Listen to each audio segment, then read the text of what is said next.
ಖಾಲಿ ಇರೋ ಸುಮಾರು 2,80,000 ಹುದ್ದೆಗಳನ್ನು ರಾಜ್ಯ ಸರ್ಕಾರ ಭರ್ತಿ ಮಾಡ್ಕೊಳ್ತಾ ಇಲ್ಲ ಅಂತ ಧಾರವಾಡದಲ್ಲಿ ಉದ್ಯೋಗಾಕಾಂಕ್ಷಿಗಳು ಆಕ್ರೋಶ ಹೊರಹಾಕಿದ್ದಾರೆ. ಜನ್ಜಿ ಮಾದರಿಯ ಹೋರಾಟಕ್ಕೆ ಸರ್ಕಾರ ಶೇಕ್ ಆಗಿದೆ. ಖಾಲಿ ಇರೋ ಹುದ್ದೆ ಭರ್ತಿ ವಿಚಾರವನ್ನ ಸರ್ಕಾರ ಗಂಭೀರವಾಗಿ ಪರಿಗಣಿಸಿದೆ. ಖಾಲಿ ಇರೋ ಹುದ್ದೆಗಳ ಭರ್ತಿ ಬಗ್ಗೆ ಆರ್ಥಿಕ ಇಲಾಖೆ ಜೊತೆ ಚರ್ಚೆ ನಡೆಸೋಕೆ ಸರ್ಕಾರ ಮುಂದಾಗಿದೆ. ಯಾವ್ಯಾವ ಇಲಾಖೆಗಳಲ್ಲಿ ಎಷ್ಟು ಭರ್ತಿ ಮಾಡಬೇಕು, ತಗಲುವ ಮಾಸಿಕ ಹಾಗೂ ವಾರ್ಷಿಕ ಸಂಬಳ ಸೌಲಭ್ಯ ವೆಚ್ಚ ಹಾಗೂ ನೇಮಕಾತಿಯಲ್ಲಿ ಗುತ್ತಿಗೆ ಆಧಾರದ ನೇಮಕಾತಿ ಎಷ್ಟು ಮಾಡಬೇಕು, ಹಾಗೆ ಒಟ್ಟಾರೆ ಹಣಕಾಸು ಹೊಂದಾಣಿಕೆ ಭರಿಸೋದು, ಆದಾಯದ ಮೂಲಗಳ ಪರಿಶೀಲನೆ ಬಗ್ಗೆ ಸರ್ಕಾರ ಚಿಂತನೆ ನಡೆಸಿದೆ. ಮೊದಲ ಹಂತದಲ್ಲಿ ಸುಮಾರು 50,000 ಹುದ್ದೆಗಳನ್ನು ನೇಮಕ ಮಾಡಲಾಗುತ್ತೆ. ಅದರಲ್ಲಿ 3,000 ಪೊಲೀಸರ ನೇಮಕಾತಿಗೆ ಚಾಲನೆ ನೀಡೋ ಬಗ್ಗೆ ರೂಪುರೇಷೆ ಸಿದ್ಧಪಡಿಸಲಾಗಿದೆ. ಬಜೆಟ್ನಲ್ಲಿ ಸಿಎಂ ಘೋಷಣೆ ಕೂಡ ಮಾಡಲಿದ್ದಾರೆ. ನಿರುದ್ಯೋಗಿಗಳ ಹೋರಾಟ ತೀವ್ರ ಸ್ವರೂಪ ಪಡ್ಕೊಳ್ತಾ ಇದ್ದಂತೆ ಬಿಜೆಪಿ ಎಚ್ಚೆತ್ತುಕೊಂಡಿದೆ. ಇಲಾಖಾವಾರು ಖಾಲಿ ಇರೋ ಹುದ್ದೆಗಳ ಅಂಕಿಅಂಶಗಳ ಬಿಡುಗಡೆಗೆ ಪ್ಲಾನ್ ಮಾಡಿದೆ. ಬಜೆಟ್ ಅಧಿವೇಶನಕ್ಕೂ ಮುನ್ನ ಹುದ್ದೆಗಳ ಭರ್ತಿಗೆ ಆಗ್ರಹಿಸಿ ತಾಲೂಕು ಜಿಲ್ಲಾವಾರು ಹೋರಾಟಕ್ಕೆ ರೂಪುರೇಷೆ ಸಿದ್ಧಪಡಿಸಿದೆ. ಬಜೆಟ್ ಅಧಿವೇಶನದಲ್ಲೂ ಹುದ್ದೆಗಳ ಭರ್ತಿಗೆ ಒತ್ತಡ ತರುವ ಬಗ್ಗೆ ಮಹತ್ವದ ಚರ್ಚೆ ನಡೆಸಲಾಗಿದೆ. ಉದ್ಯೋಗಾಕಾಂಕ್ಷಿಗಳ ಹೋರಾಟದ ಬಗ್ಗೆ ಕೇಂದ್ರ ಸಚಿವ ಎಚ್ಡಿಕೆ ಎಕ್ಸ್ನಲ್ಲಿ ಪೋಸ್ಟ್ ಮಾಡಿ ಆಕ್ರೋಶ ಹೊರಹಾಕಿದ್ದಾರೆ. ಧಾರವಾಡದಲ್ಲಿ ಅಸಂಖ್ಯಾತ ಉದ್ಯೋಗಾಕಾಂಕ್ಷಿಗಳು ಬೀದಿಗಿಳಿದಿದ್ದಾರೆ. ಇದನ್ನ ರಾಜ್ಯ ಸರ್ಕಾರ ಲಘುವಾಗಿ ಪರಿಗಣಿಸಲೇಬಾರದು.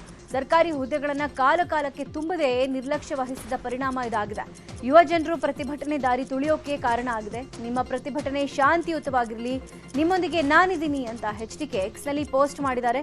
ರಾಜ್ಯದಲ್ಲಿ 7 ಲಕ್ಷ ನಿರುದ್ಯೋಗಿಗಳಿದ್ದಾರೆ. ಖಾಲಿ ಹುದ್ದೆಗಳನ್ನು ಸರ್ಕಾರ ಹಂತ ಹಂತವಾಗಿ ಭರ್ತಿ ಮಾಡಬೇಕಿತ್ತು ಅಂತ ಎಚ್ಡಿಕೆ ಕಿಡಿಕಾರಿದ್ರು. ರಾಜ್ಯ ಸರ್ಕಾರದಿಂದ ಗುತ್ತಿಗೆದಾರರಿಗೆ 37,000 ಕೋಟಿ ಹಿಂಬಾಕಿ ಹಿನ್ನೆಲೆ ಮಾರ್ಚ್ 6ರಂದು ಪ್ರತಿಭಟನೆ ನಡೆಸೋಕೆ ರಾಜ್ಯ ಗುತ್ತಿಗೆದಾರರ ಸಂಘ ಮುಂದಾಗಿದೆ. ರಾಜ್ಯ ಗುತ್ತಿಗೆದಾರರ ಸಂಘದ ರಾಜ್ಯಾಧ್ಯಕ್ಷ ಮಂಜುನಾಥ್ ಸರ್ಕಾರಕ್ಕೆ ಎಚ್ಚರಿಕೆ ಕೊಟ್ಟಿದ್ದು, ಸರ್ಕಾರ 37,000 ಕೋಟಿ ಹಿಂಬಾಕಿ ಉಳಿಸಿಕೊಂಡಿದೆ. ಈ ಸರ್ಕಾರದ ಕೆಲವು ಇಲಾಖೆಗಳಲ್ಲಿ ಪ್ಯಾಕೇಜ್ ಸಿಸ್ಟಮ್ ಅವ್ಯಾಹತವಾಗಿ ನಡೀತಾ ಇದೆ. ಗುತ್ತಿಗೆದಾರರ ಸಮಸ್ಯೆಗಳನ್ನು ಪರಿಹರಿಸುವಂತೆ ಹಲವಾರು ಬಾರಿ ಮನವಿ ಕೊಟ್ಟರೂ ಸರ್ಕಾರ ಸ್ಪಂದಿಸ್ತಾ ಇಲ್ಲ. ಇದೇ ಮಾರ್ಚ್ 6ರಂದು 15,000ಕ್ಕೂ ಹೆಚ್ಚು ಜನ ಬೆಂಗಳೂರಿನ ಫ್ರೀಡಂ ಪಾರ್ಕ್ನಲ್ಲಿ ಪ್ರತಿಭಟನೆ ನಡೆಸುತ್ತೇವೆ ಅಂತ ಹೇಳಿದ್ದಾರೆ.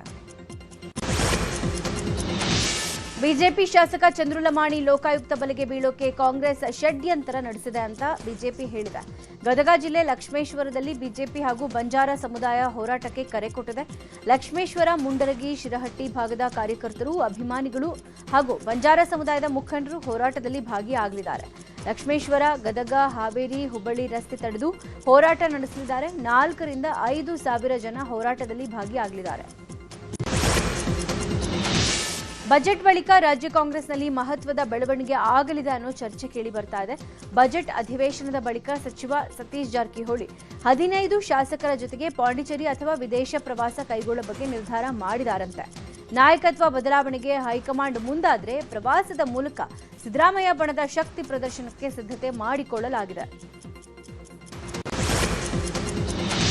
ಮಾಜಿ ಸಚಿವ ಸಿಎಂ ಇಬ್ರಾಹಿಂ ವಿರುದ್ಧ ಬೆಂಗಳೂರಿನ ಗೋವಿಂದಪುರ ಪೊಲೀಸ್ ಠಾಣೆಯಲ್ಲಿ ಪ್ರಕರಣ ದಾಖಲಾಗಿದೆ. ಅತಿಕ್ರಮ ಪ್ರವೇಶ ಮಾಡಿ ಕಟ್ಟಡ ಧ್ವಂಸಗೊಳಿಸಿದ ಆರೋಪದ ಹಿನ್ನೆಲೆ ಎಫ್ಐಆರ್ ದಾಖಲಾಗಿದೆ.